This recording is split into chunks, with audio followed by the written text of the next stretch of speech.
Olá! Esta noite, estamos entrando silenciosamente em um tipo diferente de história, longe do clangor de espadas e dos gritos de guerra estrondosos. Em vez disso, imagine as ruas empoeiradas de Jerusalém em 1099, sob o peso de um cerco lento e opressivo. Esta não era a cidade das cruzadas gloriosas, ou dos cavaleiros heróicos avançando para a batalha. Não, este era um lugar de espera, longos dias repletos das lutas mundanas, do racionamento de alimentos, da restauração de muros em ruínas, e do lento cansaço de um povo que lutava pela sobrevivência. Antes de se acomodar, talvez seja melhor diminuir as luzes, respirar fundo, e se preparar para uma jornada pelo lado menos glamouroso, mas profundamente humano, da história. O pulso lento por trás dos grandes acontecimentos. Se você gosta desse desenrolar lento do tempo e do espaço, reserve um momento para curtir, se inscrever e deixar um comentário me contando de onde você está participando. É sempre interessante saber quem está ouvindo em silêncio. Agora, talvez ligue um ventilador, ou deixe o suave zumbido da noite te envolver. Vamos mergulhar suavemente no mundo do cerco de Jerusalém, onde a história se move lentamente, e a sobrevivência é a verdadeira história. Jerusalém, uma cidade antiga com uma história tão intrincada e complexa quanto as pedras de suas muralhas. Durante séculos, foi um ponto focal de devoção religiosa, ambição militar e intriga política. No final do século XI, Jerusalém estava no centro de um conflito que moldaria a Idade Média, as Cruzadas. A primeira cruzada culminou no cerco de Jerusalém em 1099, um momento crucial na luta pelo controle da Terra Santa. Mas como foi realmente durante aqueles longos meses de cerco? Quais eram as realidades mundanas e cotidianas para as pessoas que o viveram? Esta sessão explora o início do cerco e prepara o cenário para a história que se seguirá.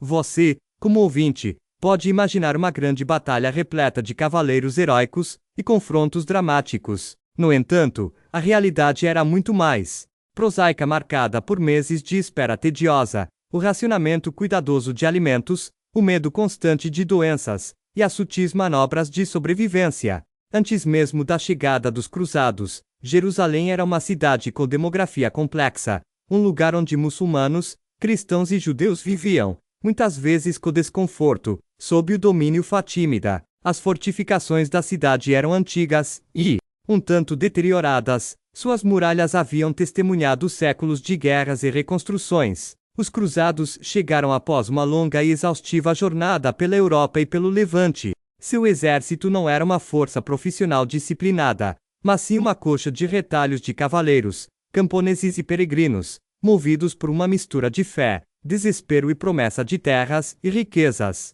Ao chegarem a Jerusalém, o cerco não foi um ataque rápido, mas um processo exaustivo que exigiu paciência e perseverança. Os cruzados acamparam ao redor da cidade, construindo torres de cerco e tentando romper as muralhas, enquanto suportavam o calor do verão e a ameaça de contra-ataques. Dentro de Jerusalém, os defensores estavam igualmente sitiados. Os suprimentos de comida eram limitados, e os habitantes da cidade se preparavam para uma longa provação. Cidadãos comuns enfrentavam as dificuldades da escassez, poços secos, pão escasso, e a lenta disseminação de doenças que frequentemente acompanhavam populações superlotadas e estressadas. Os comandantes militares coordenavam os esforços de defesa, mas grande parte da sobrevivência da cidade dependia da resistência silenciosa de seus moradores. A vida cotidiana durante o cerco era pontuada pelas árduas tarefas de garantir alimentos, consertar muros e manter a ordem em meio ao medo e à incerteza. As pessoas se adaptaram ao racionamento, compartilharam o pouco que tinham e tentaram preservar o que restava da normalidade. As instituições religiosas ofereciam algum consolo, com orações e rituais, continuando em igrejas e mesquitas danificadas, reforçando a fé mesmo com o destino da cidade em jogo. A tensão entre sitiantes e sitiados não era apenas marcial, mas também psicológica. Os cruzados sabiam que Jerusalém era seu objetivo após anos de dificuldades, enquanto os defensores estavam desesperados para manter suas casas. Esse impasse criou um espaço liminar onde pequenos momentos, muitas vezes despercebidos, de bondade, crueldade, esperança e desespero se desenrolavam. Mas como esse cerco prolongado e penoso finalmente progrediu, Quais foram os pontos de virada que começaram a pender a balança a favor de um dos lados? Os detalhes dessas mudanças graduais são a chave para entender o destino final de Jerusalém e a verdadeira história humana por trás desse grande evento histórico, dando continuidade ao início lento e penoso do cerco. A vida de ambos os lados se estabeleceu em uma rotina cansativa. Cruzados e defensores estavam travando uma batalha não apenas de exércitos, mas também de resistência, recursos e moral. Para os cruzados, manter o acampamento de cerco ao redor de Jerusalém era um enorme desafio logístico. Suas forças, engrossadas por milhares de homens vindos de toda a Europa, exigiam enormes quantidades de comida, água e equipamentos. O calor do verão queimava a terra, tornando as fontes de água preciosas e frequentemente contaminadas. Os cavaleiros e soldados passavam os dias consertando máquinas de cerco, cavando trincheiras e montando turnos de vigia. O acampamento em si estava longe de ser um acampamento militar organizado. Era um emaranhado de tendas, currais e depósitos de suprimentos, onde as doenças se espalhavam facilmente e a disciplina era desigual. Você pode imaginar cavaleiros passando o tempo todo em armaduras brilhantes, mas a realidade era frequentemente um trabalho empoeirado e exaustivo. Muitos cruzados sofriam de bolhas, insolação e infecções. O trabalho menos glamouroso, carregar pedras, carregar água, consertar armas, recaía sobre soldados de patente inferior e seguidores do acampamento. O moral oscilava com as pequenas vitórias e reveses que pontuavam o cerco. Dentro da cidade, as condições pioraram constantemente. Os suprimentos de comida diminuíram, forçando os habitantes a consumir tudo o que encontravam: grãos reservados para o plantio, animais de estimação e até madeira armazenada em casos desesperadores. A fome enfraqueceu defensores e civis. O saneamento básico piorou à medida que as ruas lotadas se enchiam de lixo e doentes. A ameaça de doenças espreitava constantemente, com febres e disenteria cobrando seu preço. No entanto, o povo de Jerusalém demonstrou resiliência.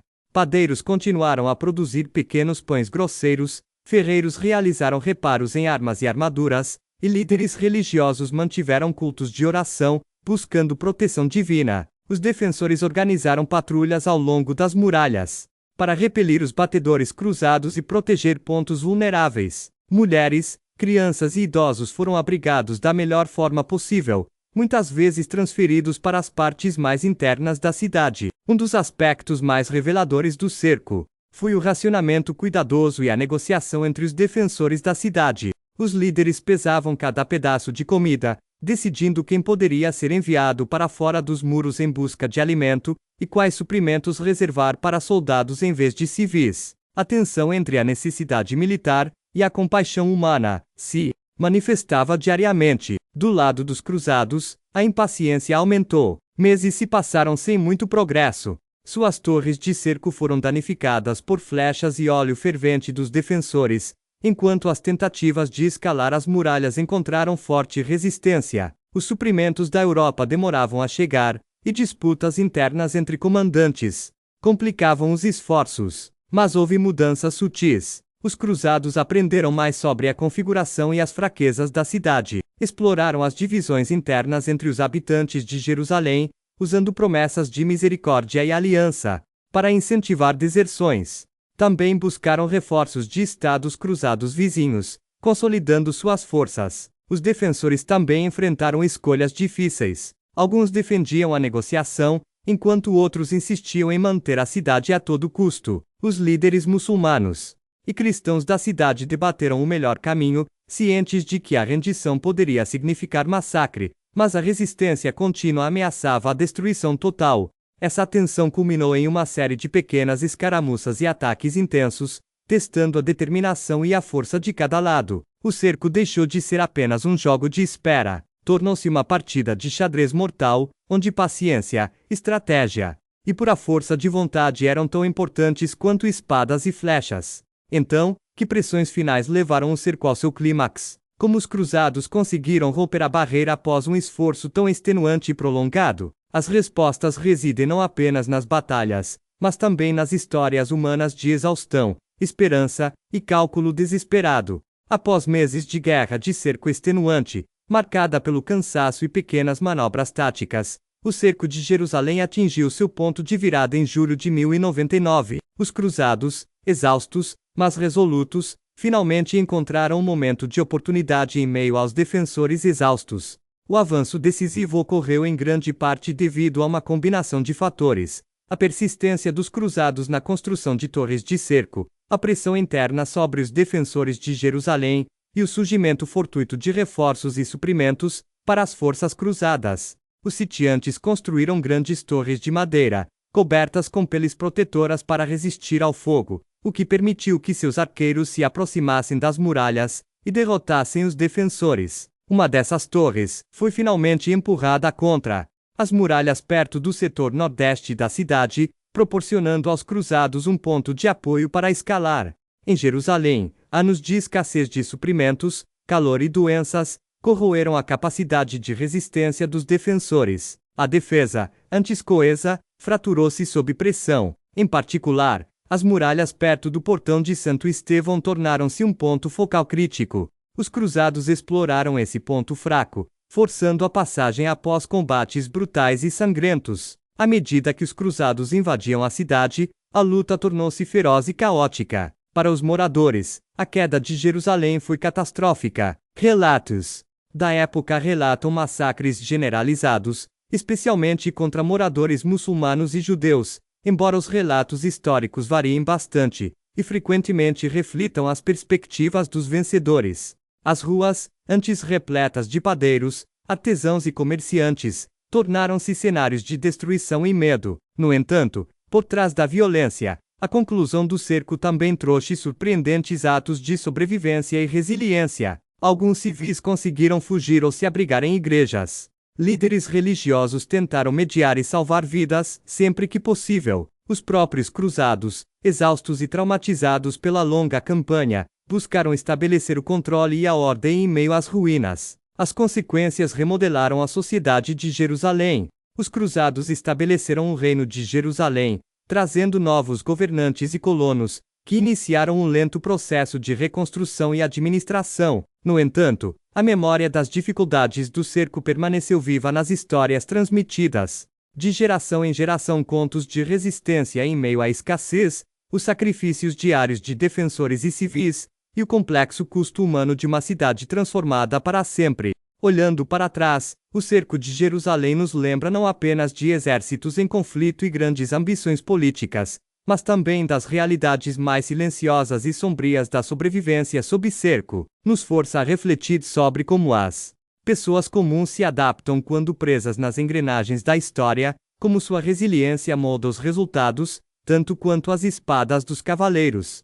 E assim, a questão permanece: como os impactos a longo prazo desse cerco se propagaram pela história? Que lições esses detalhes silenciosos de resistência e sobrevivência nos oferecem hoje, quando cidades e povos enfrentam a turbulência do conflito? Imagine-se nos arredores do Império Bizantino durante o século X, uma terra distante da capital imperial, Constantinopla, onde a grandiosidade de palácios e igrejas dá lugar a modestas vilas, fazendas e assentamentos isolados. Essas terras fronteiriças, que se estendiam pela Ásia Menor ou ao longo do Danúbio, eram frequentemente esquecidas em grandes histórias focadas em imperadores e batalhas. No entanto, eram o lar de dezenas de milhares de pessoas comuns, cujas vidas cotidianas, lutas e perseverança silenciosa mantinham a estabilidade do império. O Império Bizantino, herdeiro do legado romano no Oriente, era uma sociedade complexa e multifacetada. Enquanto Constantinopla deslumbrava com seus mosaicos e intrigas políticas, a periferia rural era onde a maioria da população vivia e trabalhava. Ali, pequenos agricultores, pastores, artesãos e autoridades locais formavam comunidades moldadas pelos ritmos da natureza, pela tributação imperial e por ameaças ocasionais de povos vizinhos, como os búlgaros ou os turcos-seljúcidas. A vida nessas regiões periféricas era uma coxa de retalhos de continuidade e mudança. A infraestrutura deixada pelos predecessores romanos, estradas, aquedutos, fortificações, ainda era visível, mas frequentemente em decadência. Feiras podiam ser realizadas uma vez por semana, oferecendo produtos agrícolas, tecidos e ferramentas simples. A religião desempenhava um papel vital. Igrejas e mosteiros locais, atuavam como centros da vida comunitária, oferecendo orientação espiritual, educação e, às vezes, alívio em tempos difíceis.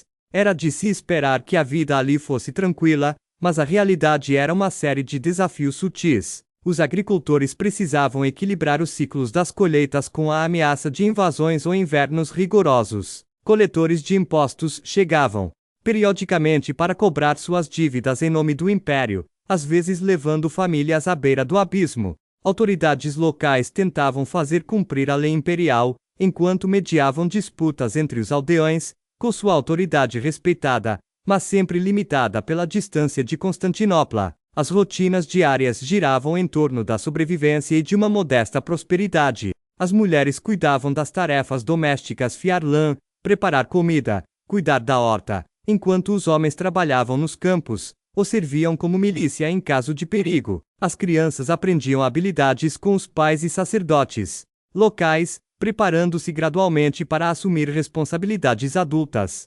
Caravanas comerciais passavam com pouca frequência, trazendo notícias e mercadorias, mas também sobrecarregando a frágil economia. A dieta era simples: pão de cevada ou trigo, vegetais, leguminosas e um pouco de carne ou peixe, quando disponível. Técnicas de preservação, como secagem ou conserva, ajudavam as famílias a suportar as estações de escassez. Fontes de água, muitas vezes poços ou riachos próximos, ditavam os padrões de assentamento e as interações sociais. Nesse cenário, os laços comunitários eram essenciais.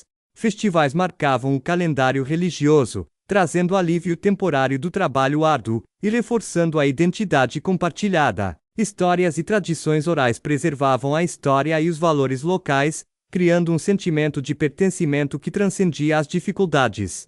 No entanto, apesar dessa resiliência, as regiões periféricas não ficaram imunes a pressões imperiais mais amplas. Mudanças políticas, mudanças nas políticas tributárias e guerras distantes, afetaram até mesmo essas aldeias tranquilas, muitas vezes de maneiras difíceis de prever. A questão permanece: como as pessoas comuns lidavam com a tensão entre seu cotidiano lento e as grandes forças que remodelavam o mundo bizantino. Partindo dos ritmos tranquilos da vida rural na periferia do império, aprofundamo-nos nas lutas e adaptações que moldaram essas comunidades no mundo bizantino do século X. Embora a paisagem possa parecer estável e familiar, a realidade era de desafios persistentes, que testavam a resiliência de seus habitantes. A agricultura era a espinha dorsal da vida rural, mas estava longe de ser simples. Os agricultores enfrentavam condições climáticas imprevisíveis, secas, ondas de frio e inundações podiam destruir as plantações. Como a maior parte da agricultura dependia de trabalho manual e ferramentas rudimentares, a produtividade era limitada. A rotação de culturas e os períodos de pousio eram utilizados para preservar a fertilidade do solo, mas os rendimentos eram modestos para os padrões modernos. A agricultura era frequentemente complementada pela pastorícia. Os pastores transportavam os rebanhos pelas pastagens, às vezes viajando sazonalmente em busca de novas pastagens. Esse elemento nômade introduzia complexidades. Disputas por direitos de pastagem eram comuns, ocasionalmente culminando em violência. Autoridades locais atuavam como árbitros, mas sua influência dependia de sua posição e relacionamentos dentro da comunidade. A tributação era uma preocupação constante. Os cobradores de impostos bizantinos operavam um sistema complexo que podia ser eficiente e opressivo. Os impostos eram cobrados em espécie e em dinheiro, com base na propriedade da terra e nas estimativas de produção. Para cumprir com suas obrigações, muitas famílias tinham que vender os excedentes de produtos ou tomar empréstimos, criando ciclos de dívida e dependência. Alguns aldeões tentavam esconder os produtos ou trabalhar horas extras para evitar penalidades. A segurança era outro aspecto crucial. Embora guerras em larga escala pudessem estar distantes dessas terras, ataques de bandidos ou vizinhos hostis representavam ameaças reais. Os aldeões mantinham defesas básicas, de torres de vigia a milícias locais, e dependiam de redes de comunicação para alertar os assentamentos próximos sobre perigos. Mosteiros fortificados às vezes serviam como refúgios durante ataques. A religião e as instituições sociais desempenhavam papéis fundamentais na coesão da comunidade. Igrejas locais realizavam festivais em homenagem a santos, épocas em que o comércio aumentava e os laços comunitários eram fortalecidos. Mosteiros ofereciam caridade e educação, atuando como centros de preservação do conhecimento em regiões que, de outra forma, seriam isoladas. O clero frequentemente mediava disputas, ajudava a impor códigos morais e mantinha laços com a hierarquia da Igreja Imperial. O comércio, embora limitado, conectava essas comunidades a redes econômicas mais amplas. Os mercados locais permitiam a troca de bens excedentes, enquanto comerciantes itinerantes traziam especiarias, tecidos e outros itens de longe. Essas interações introduziram novas ideias e costumes lentamente, misturando-se às práticas tradicionais. A vida cotidiana também era moldada pelas estruturas familiares e pelos papéis de gênero. Famílias extensas viviam juntas ou próximas, compartilhando recursos e mão de obra. O trabalho das mulheres ia além das tarefas domésticas.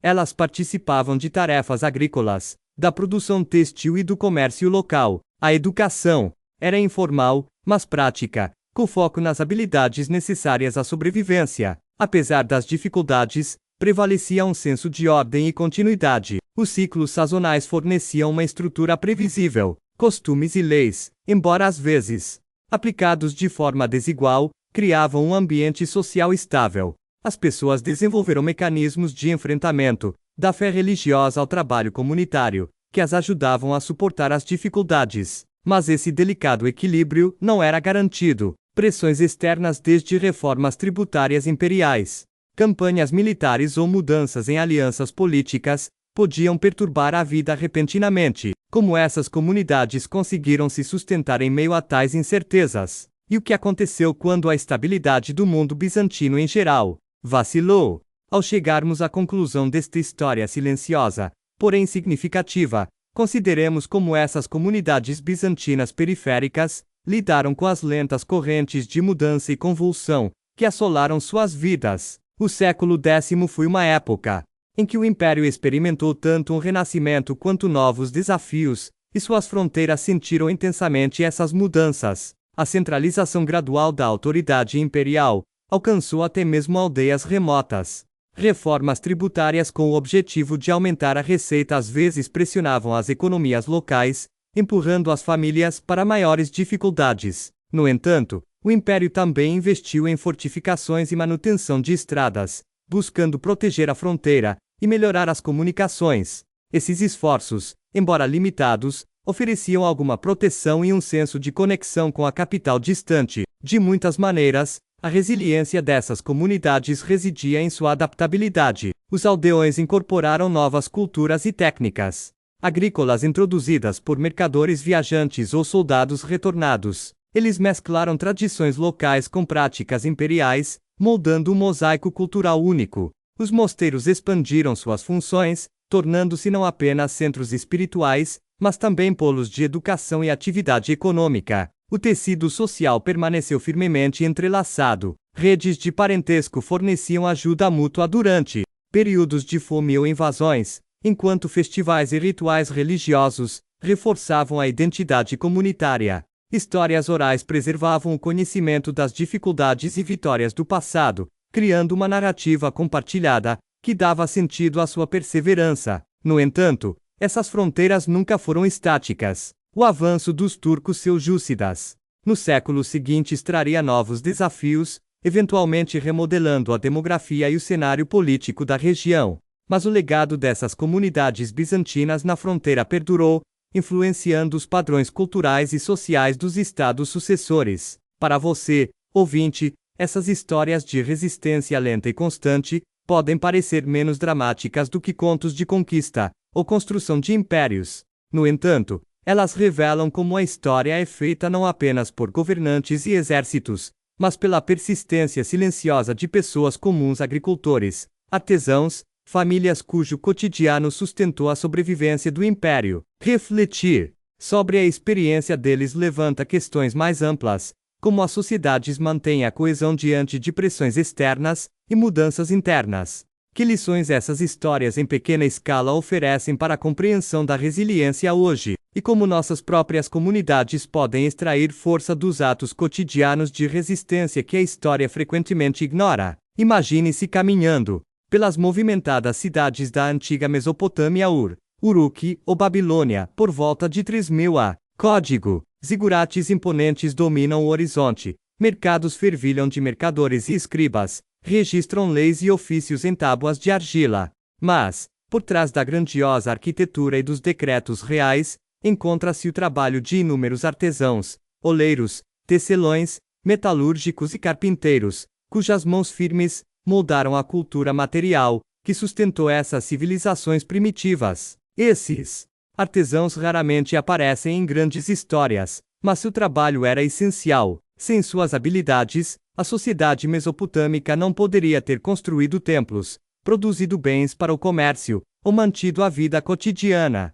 Eles ocupavam um meio-termo crucial entre as elites dominantes e os agricultores comuns, inseridos no tecido social e econômico da cidade. O artesanato na Mesopotâmia era frequentemente especializado e organizado. Oficinas podiam ser anexadas a templos, palácios ou operadas de forma independente dentro de bairros. As técnicas eram transmitidas de geração em geração, com aprendizes aprendendo com mestres em treinamentos longos e frequentemente repetitivos. O trabalho era trabalhoso e exigia atenção aos detalhes, desde moldar argila úmida em vasos até fundir cobre e estanho em ferramentas de bronze. A cerâmica era onipresente e usada para armazenamento, cozimento e fins cerimoniais. Os oleiros moldavam e queimavam argila em fornos, frequentemente decorando as peças com padrões simples. Os tecelões produziam tecidos de linho ou lã, uma mercadoria vital para o vestuário e o comércio. Os metalúrgicos moldavam armas,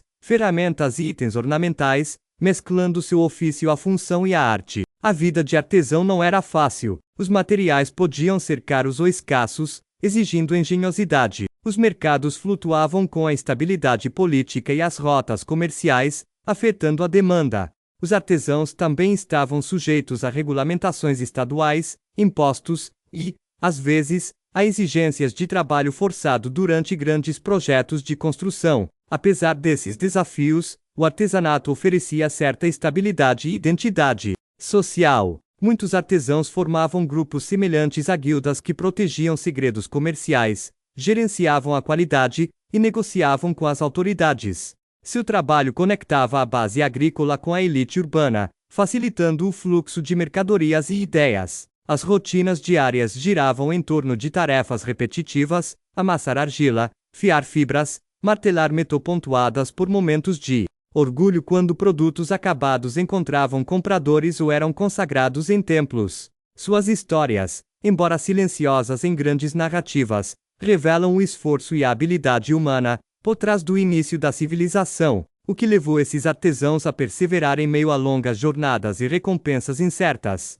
E como seu trabalho influenciou a trajetória da sociedade mesopotâmica, frequentemente ofuscada por reis e sacerdotes. Essas perguntas nos levam a um aprofundamento na vida por trás dos artefatos. Com base na visão geral dos artesãos da Mesopotâmia, agora exploramos os detalhes de suas lutas diárias, laços comunitários e as maneiras sutis como seu trabalho moldou a sociedade além da mera produção. Os artesãos operavam em um mundo onde recursos e materiais nem sempre eram confiáveis. A argila, embora abundante, variava em qualidade. Os oleiros tinham que selecioná-la e prepará-la cuidadosamente para evitar rachaduras ou imperfeições. Os metalúrgicos enfrentavam desafios mais complexos. Cobre e estanho, os principais ingredientes do bronze, precisavam ser importados por longas distâncias, exigindo que os artesãos ajustassem seu trabalho de acordo com a disponibilidade. Os tecelões dependiam do cultivo do linho e da criação de ovelhas,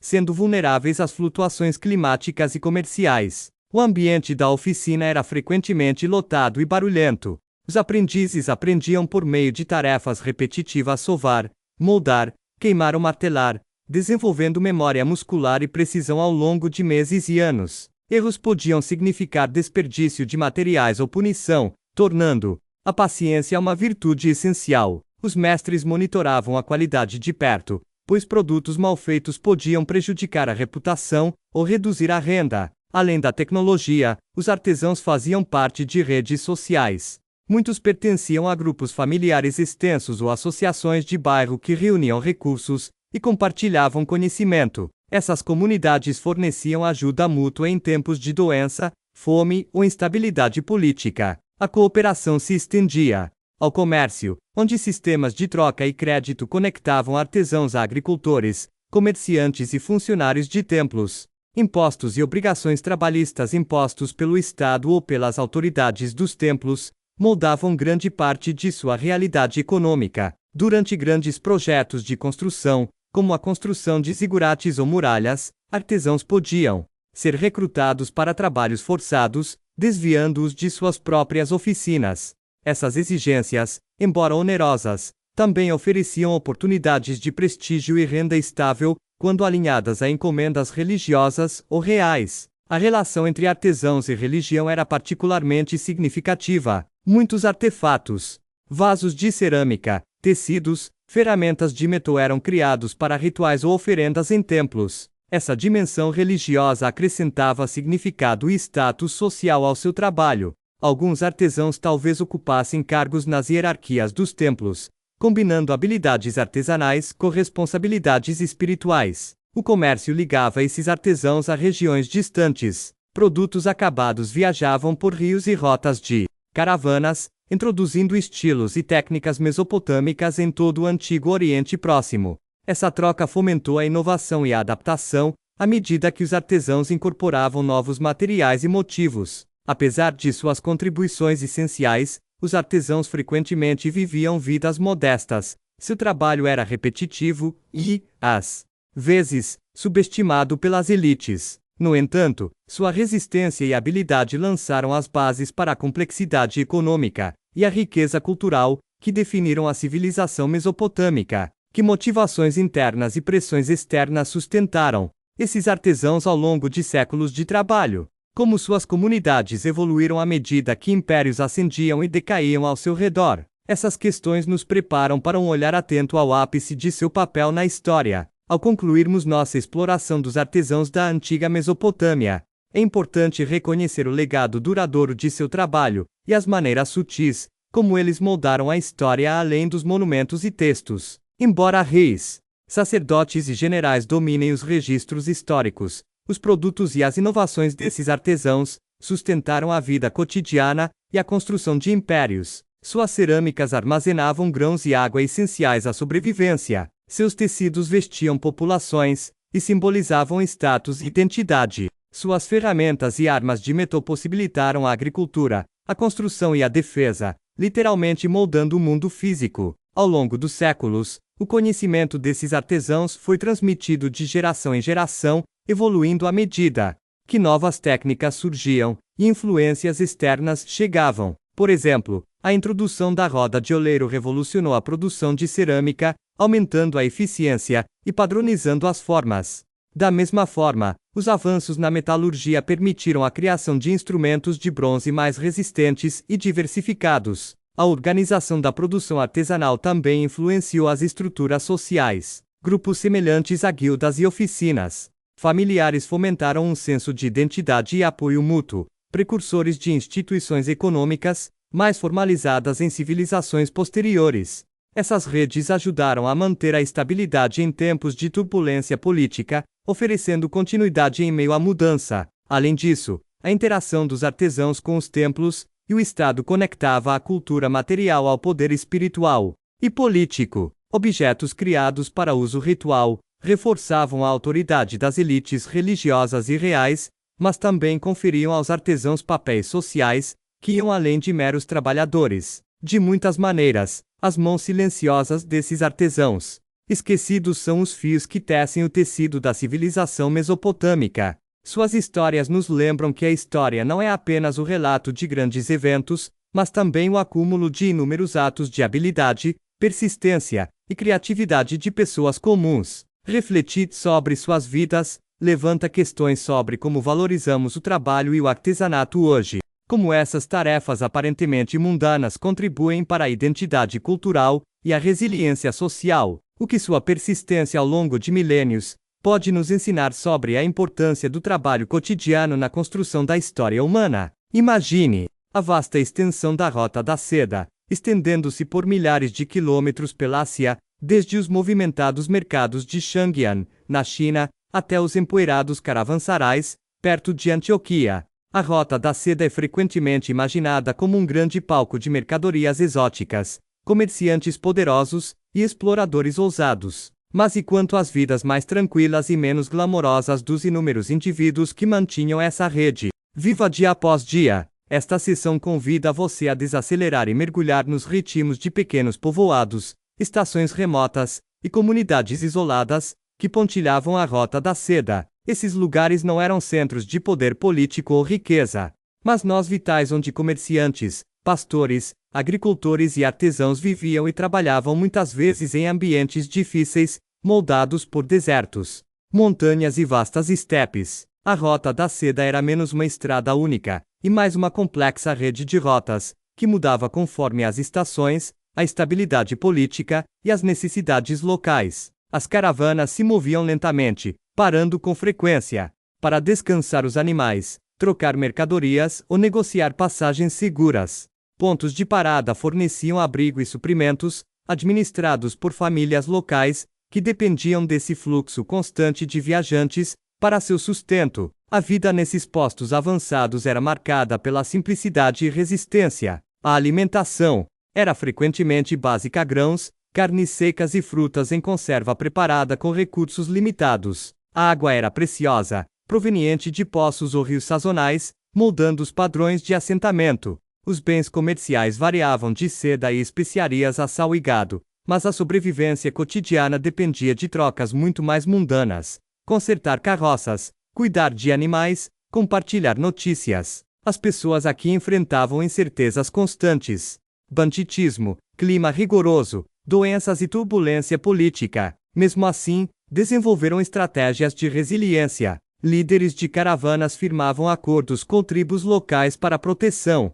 Famílias armazenavam grãos excedentes para tempos difíceis. Viajantes compartilhavam conhecimentos sobre rotas e perigos. Religião e cultura se misturavam nessas terras fronteiriças. Templos, santuários e locais sagrados pontilhavam a paisagem, refletindo as diversas crenças de comerciantes e moradores locais. Festivais e rituais pontuavam o calendário, proporcionando momentos de alívio comunitário das dificuldades rotineiras. As vidas tranquilas ao longo da Rota da Seda revelam uma história tecida a partir de pequenos atos de cooperação, sobrevivência e intercâmbio cultural. Essas histórias podem não ter o drama das conquistas ou de exploradores famosos, mas personificam a capacidade do espírito humano de se adaptar e perdurar ao longo dos séculos. Como essas pequenas comunidades mantiveram seu modo de vida em meio a condições tão flutuantes? Que papéis despercebidos desempenharam na formação das trocas culturais e econômicas que definiram a Rota da Seda? Essas perguntas nos levam a uma imersão mais profunda na realidade vivida dessa rede lendária, dando continuidade à ampla paisagem dos muitos caminhos e estações da Rota da Seda. Focamos agora nas realidades cotidianas enfrentadas por aqueles que viviam ao longo dessa extensa rede comercial. Suas vidas foram moldadas menos pela grande troca de sedas e especiarias, e mais pelo desafio constante da sobrevivência, em meio a ambientes hostis e incerteza política. Muitas comunidades ao longo da Rota da Seda viviam em regiões áridas ou semiáridas, onde a escassez de água definia a existência diária. Poços e pequenos sistemas de irrigação eram essenciais, mantidos por meio de esforço coletivo. Os agricultores cultivavam grãos resistentes, como cevada e painço, frequentemente em pequenas parcelas escavadas em terras marginais. O gado, camelos, ovelhas, cabras fornecia carne, leite e lã, vitais para o vestuário e o comércio. Famílias e clãs formavam redes sociais estreitas que garantiam a cooperação em tempos difíceis. O trabalho compartilhado no plantio, na colheita e na construção de canais de irrigação fortalecia os laços comunitários. Técnicas de armazenamento de alimentos, como secagem e salga, preservavam os suprimentos durante invernos e secas. Esses pequenos atos de planejamento e cooperação eram essenciais para a sobrevivência a longo prazo. Viajantes e caravanas traziam riquezas ocasionais e novos bens, mas também riscos: bandidos, doenças e alianças políticas instáveis, que podiam interromper as rotas comerciais da noite para o dia. Comunidades negociavam com tribos nômades e governantes locais para garantir proteção, muitas vezes pagando tributos ou formando alianças que equilibravam autonomia e segurança. O artesanato prosperou nesses assentamentos, ainda que modestamente. Os artesãos consertavam carroças e arreios, teciam tecidos simples e fabricavam ferramentas para o dia a dia. Essas habilidades, embora pouco glamorosas, eram indispensáveis para manter o comércio em movimento. A posição social dos artesãos variava, mas frequentemente incluía papéis respeitados, como prestadores de serviços essenciais. A vida religiosa era vibrante apesar do isolamento. Templos e santuários serviam como centros de rituais e encontros sociais, misturando crenças locais com as diversas crenças trazidas pelos viajantes: budismo, zoroastrismo, cristianismo e diversas práticas indígenas. Esses locais espirituais ofereciam uma dose de estabilidade e esperança em meio à imprevisibilidade. As crianças nessas comunidades aprenderam habilidades de sobrevivência desde cedo, como ler padrões climáticos, cuidar de animais e contribuir para as tarefas domésticas. As tradições orais preservaram a história, as leis e os ensinamentos morais, reforçando a identidade e a coesão. Apesar de viverem longe dos centros políticos, esses pequenos povoados eram participantes ativos das trocas culturais e econômicas da Rota da Seda. Sua resistência e adaptabilidade ajudaram a sustentar a rede ao longo dos séculos, conectando civilizações distantes por meio da persistência silenciosa da vida cotidiana. Mas, à medida que impérios ascendiam e decaíam, e novos poderes emergiam, como essas comunidades lidaram com a mudança de fronteiras e as rupturas? Que mudanças testemunharam, e como conseguiram preservar seu modo de vida em meio a tais transformações? Ao encerrarmos este capítulo sobre as vidas tranquilas ao longo da Rota da Seda, considere como essas pequenas comunidades, muitas vezes esquecidas, suportaram séculos de mudanças, convulsões políticas, transformações econômicas e trocas culturais, e deixaram uma marca duradoura na história mundial. A Rota da Seda nunca foi estática.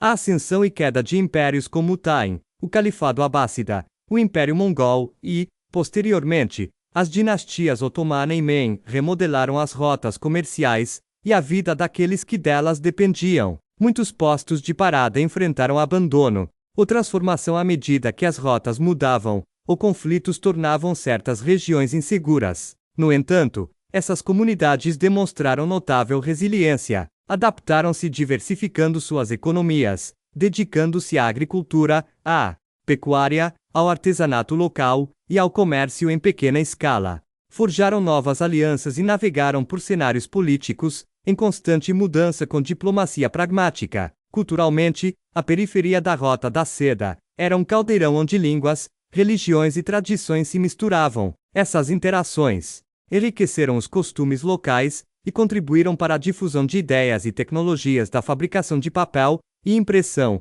a filosofias religiosas e estilos artísticos. Os vestígios físicos dessas comunidades caravansarais em ruínas, sistemas de irrigação, locais religiosos remetem a uma rede humana outrora próspera, sustentada pelo trabalho diário e pela cooperação. Suas histórias nos lembram que a história global não é apenas a história de grandes impérios ou figuras famosas, mas também das inúmeras vidas cotidianas que teceram o tecido da conectividade. Para você, ouvinte, essas histórias silenciosas convidam à reflexão sobre a importância duradoura da resiliência em pequena escala, em um mundo em rápida transformação. Como as comunidades hoje se adaptam às mudanças econômicas e políticas? Que lições podem ser tiradas dos assentamentos esquecidos da Rota da Seda, sobre coexistência, intercâmbio cultural e sobrevivência? Imagine entrar em um mosteiro medieval mal iluminado, nas profundezas das florestas da Europa,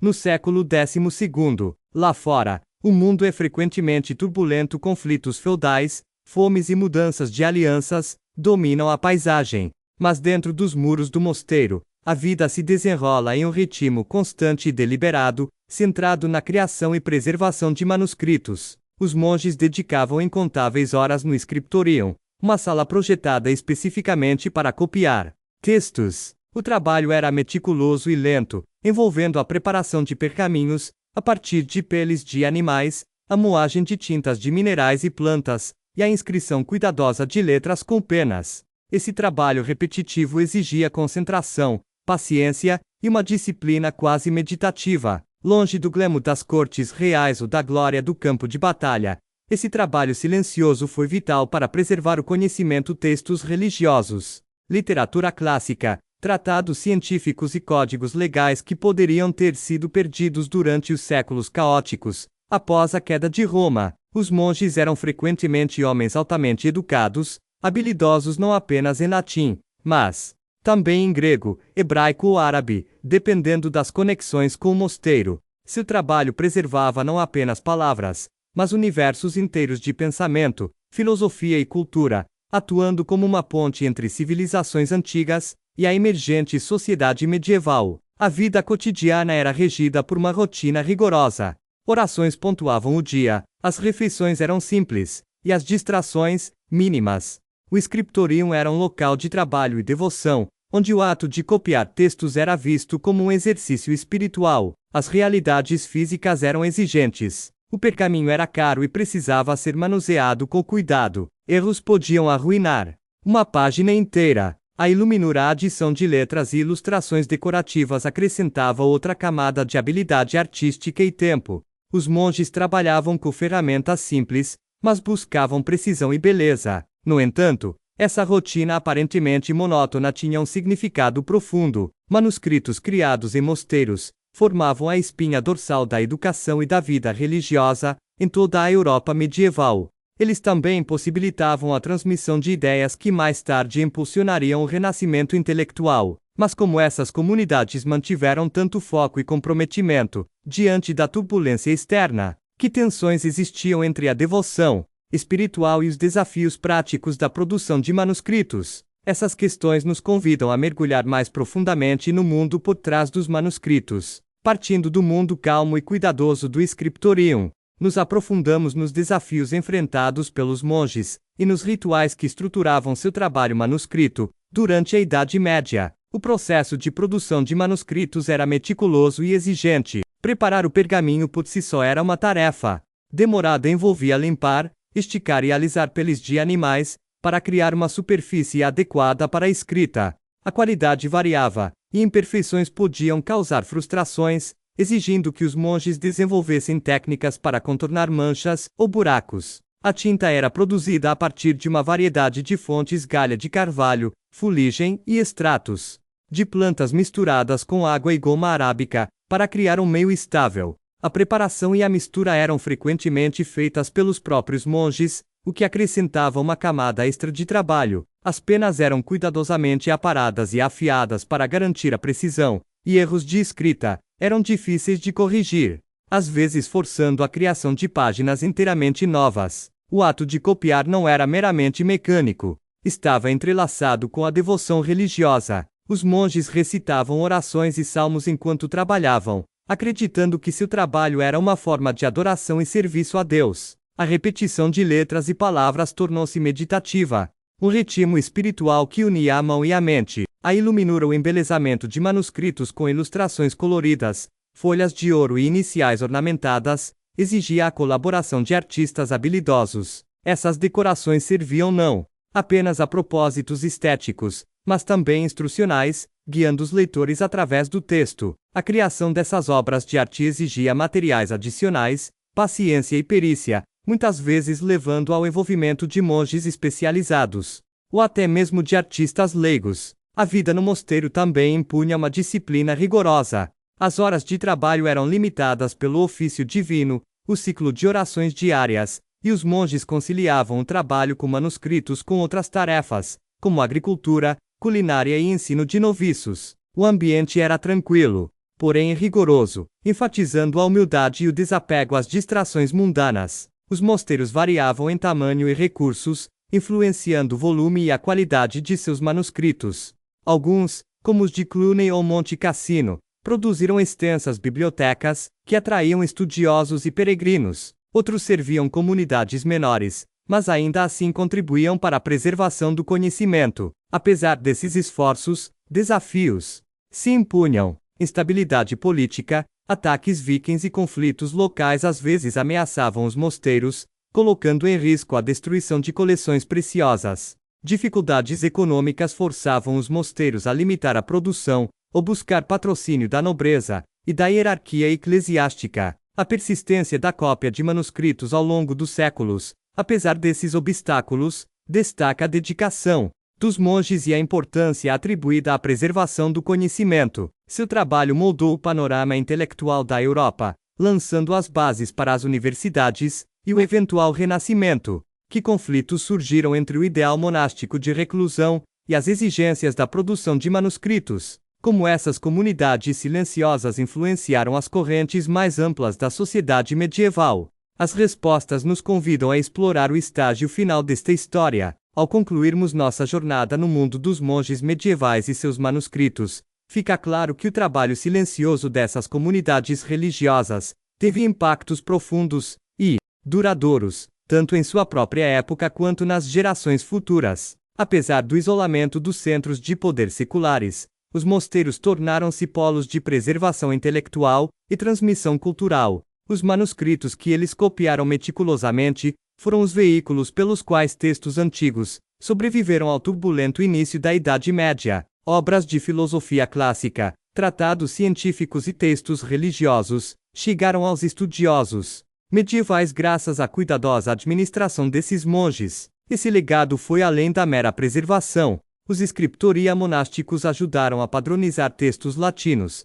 contribuíram para o desenvolvimento de técnicas de encadernação e iluminura, e fomentaram as primeiras formas de erudição. Os efeitos colaterais de seu trabalho são visíveis no surgimento posterior das universidades, na redescoberta do conhecimento clássico pelo Renascimento, e até mesmo na compreensão atual da história medieval. A dedicação dos monges não era isenta de tensões. O ideal de reclusão monástica às vezes entrava em conflito com a necessidade prática de interagir com clientes externos, administrar grandes scriptoria e proteger bibliotecas valiosas de guerras e roubos. No entanto, sua adaptabilidade ajudou os mosteiros a sobreviverem a séculos de mudanças políticas e sociais. No plano humano, a natureza lenta e repetitiva da cópia de manuscritos moldou uma cultura de paciência, disciplina e reverência pelo conhecimento. As horas silenciosas passadas escrevendo à luz de velas, os traços cuidadosos da pena no pergaminho,